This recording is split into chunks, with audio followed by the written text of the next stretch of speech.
Assalamualaikum, halo mama hebat semua, dimanapun engkau berada. Apa kabar hari ini? Semoga semuanya dalam keadaan yang sehat dan bahagia. Gimana ma, hari ini udah beres-beres rumah belum? Nah, ini aku lagi beres-beres tempat tidur ya. Maaf ya kalau berantakan. Ini udah saatnya ganti spray nih, udah mulai kotor ya. Oke, sambil kita beres-beres rumah ya, ayo kita ngobrol bareng. Hari ini kita mau ngobrolin apa ya, Mams? Nah, gimana kalau kita ngobrol-ngobrol tentang bagaimana cara mendidik anak di era digital seperti ini? Nah, tentu kita sebagai orang tua nggak bisa dong melepaskan anak begitu saja dengan gadget di tangannya setiap hari gitu ya, apalagi tanpa pengawasan. Wah, itu sepertinya bahaya sekali ya Moms ya. Nah, tentu bagaimana kita bisa mendampingi mereka di era digital seperti ini adalah kita sendiri nih yang harus tahu tentang seluk-beluk dunia internet ya. Kita harus paham tentang medsos yang sekarang lagi tenar ya. Facebook, Instagram, TikTok. Nah, kita harus tahu. Kemudian YouTube. Nah, kita harus tahu dulu nih. Jangan sampai kemudian anak kita itu udah tahu banyak hal tapi kitanya masih gaptek gitu ya, nggak tahu apa-apa gitu. Nah, jadi jangan sampai kita berkata bahwa kita ini gaptek ya, sementara anak kita ini mereka udah browsing, sudah menjelajah dunia maya dengan sebegitu dahsyatnya. Nah, ini jangan sampai hal ini terjadi ya Moms ya. Nah, maka tentu kita sebagai orang tua harus up to date, harus ikut zaman gitu. Kita harus tahu apa yang sedang mereka browsing, apa yang sedang mereka kerjakan di dunia maya, apa yang sedang mereka mainkan di game-game mereka, jenis gamenya itu game yang seperti apa. Nah, kemudian medsosnya, kita harus tahu medsosnya seperti apa. Terus kalau mereka scroll itu apa yang mereka scrolling. Nah, itu kita harus paham dulu apa yang mereka kerjakan. Nah, untuk tips yang kedua, kita bisa menetapkan aturan ya buat anak-anak kita ketika mereka bermain gadget. Misalkan dari durasinya, berapa lama mereka boleh main HP. Kemudian kapan mereka boleh main HP. Nah, gitu. Kalau di keluarga saya sendiri, anak-anak itu saya izinkan ketika semua tugasnya sudah selesai. Pertama itu. Kemudian kalau pagi itu harus syarat pertama habis subuh adalah mereka ngaji dulu ya, ngaji murojaah seperti itu. Nah, setelah ngaji nanti mereka saya suruh untuk mandi dulu, kemudian bersiap-siap berangkat sekolah. Nah, mungkin sambil menunggu sarapan siap gitu, mereka bolehlah sambil lihat HP gitu. Tapi jangan sampai terlena ya sama waktunya, hanya sekedar buat nunggu sarapan aja gitu. Kemudian saya juga kasih ke anak-anak izin itu secara fungsional ya. Jadi bagaimana mereka memfungsikan HP itu.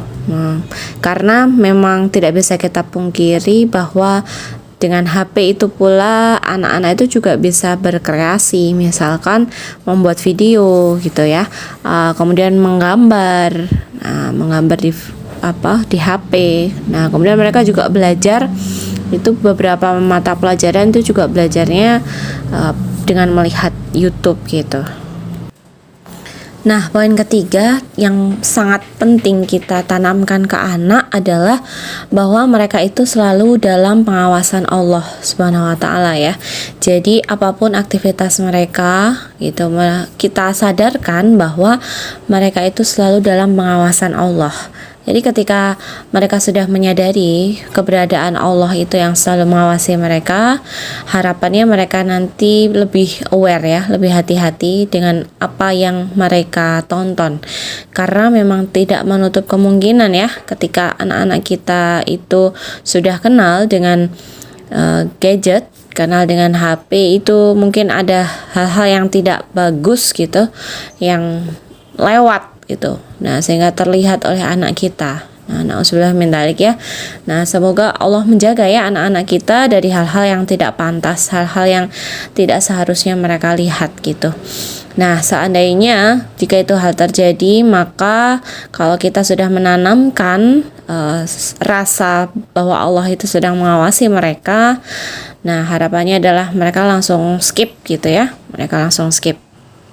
Dan kita sebagai orang tua harus tetap aware ya dengan apa yang mereka lihat ya, dengan apa yang mereka mainkan. Kita harus lihat gitu, apa sih mereka yang sedang kerjakan gitu, game seperti apa yang mereka itu mainkan gitu, apakah itu mengandung hal-hal yang tidak pantas ataukah masih dalam koridor aman. Nah, itu kita harus aware dari situ ya, kita harus perhatian sama anak kita.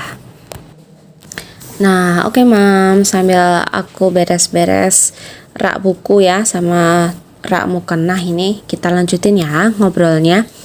Jadi kita sudah sampai ke poin yang keempat, yaitu bagaimana kita harus memahamkan ke anak kita tentang bahayanya berselancar di dunia maya ya.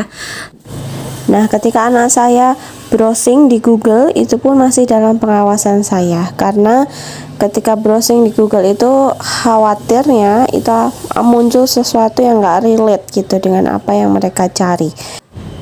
Itulah kenapa saya minta anak-anak untuk berhati-hati sekali ketika mereka browsing di Google gitu ya, ataupun di YouTube itu. Nah, saya sangat tidak menyarankan anak-anak saya itu scrolling di YouTube gitu, ataupun di TikTok.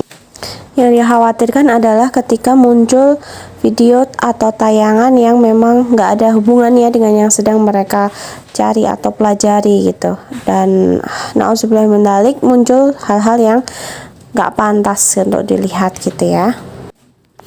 Nah, oke, jadi kita lanjutkan ya Mams ya. Untuk tips yang keempat, kita harus memahamkan ke anak kita tentang bahaya. Nah, tentang bahayanya kalau bermedia sosial gitu ya, kalau main gadget. Nah, itu ada hal-hal yang perlu mereka pahami, bahwa ada jejak digital yang mungkin tidak akan bisa terhapus dengan mudah seperti itu. Nah, itu artinya mereka harus berhati-hati ketika mereka mengupload foto, video, ataupun komen gitu. Nah, itu mereka harus berhati-hati. Itu perlu kita pahamkan, karena mungkin dalam usia mereka yang belum dewasa ya, mereka belum begitu bijak ya dalam mengupload video atau foto ataupun komen seperti itu. Nah, sekedar sharing ya Mams ya. Jadi setelah WFH kemarin, anak-anak belajar di rumah gitu kan. Nah, memang tidak bisa dielakkan gitu ya. Setiap orang tua itu kan pasti ada kesibukannya masing-masing ya. Mereka bekerja gitu. Nah, nggak bisa fokus ngawasin anak secara langsung gitu. Dan ternyata efeknya ketika masuk sekolah lagi, wah, itu subhanallah ya, mereka membawa banyak kosakata yang tidak pantas gitu ya untuk diucapkan untuk anak seusia mereka gitu. Nah, itu salah satu contoh dari efek HP yang tidak terkontrol gitu ya. Oke, mama semua juga boleh loh sharing-sharing gitu ya tentang pengalamannya, bagaimana bisa menjaga anak-anak gitu ya dengan interaksinya sama HP gitu. Karena memang ya zaman sekarang itu nggak bisa ya anak kita itu harus dilepas gitu ya, sama sekali nggak pegang HP sama sekali gitu. Untuk zaman sekarang sepertinya mustahil gitu, kecuali memang kalau anak kita itu bisa masuk pondok ya. Nah, itu bisa terisolasi gitu ya dari pengaruh buruk handphone gitu. Nah, cuma untuk saya sendiri sebagai orang tua, saya lebih memilih untuk memberikan imunisasi daripada isolasi gitu ya. Kalau anak kita diberikan isolasi, itu artinya sama sekali gitu ya, dia nggak boleh pegang HP, nggak boleh interaksi sama HP. Nah, kalau imunisasi, nah anak kita masih bisa diperbolehkan melihat HP, memakai HP, tapi dengan fungsi-fungsi tertentu gitu ya, fungsional itu tadi. Nah, misalkan dia belajar untuk editing video, dia belajar bikin vlog, kemudian dia bisa bikin channel sendiri. Nah, kemudian dengan HP itu dia belajar menggambar gitu. Nah, syukur-syukur kita bisa mengarahkan mereka agar mereka tuh bisa mandiri gitu ya dengan hasil karya mereka gitu. Nah, zaman sekarang kan banyak ya YouTuber cilik gitu yang mana mereka itu bisa ngevlog sendiri, kemudian upload hasil karya mereka. Nah, ataupun ngegame ya, misalkan gamenya itu hasilnya di-upload, jadikan sebuah channel yang mana itu bisa menghasilkan gitu. Nah, itu sebenarnya hal-hal positif menurut saya yang bisa kita dukung gitu. Dan sekarang dengan YouTube pun gitu ya, di sana itu juga banyak ilmu ya yang bisa kita ambil gitu. Dari misalkan anak-anak saya itu nggak paham pelajaran matematika, nah itu saya juga belajarnya dari YouTube gitu.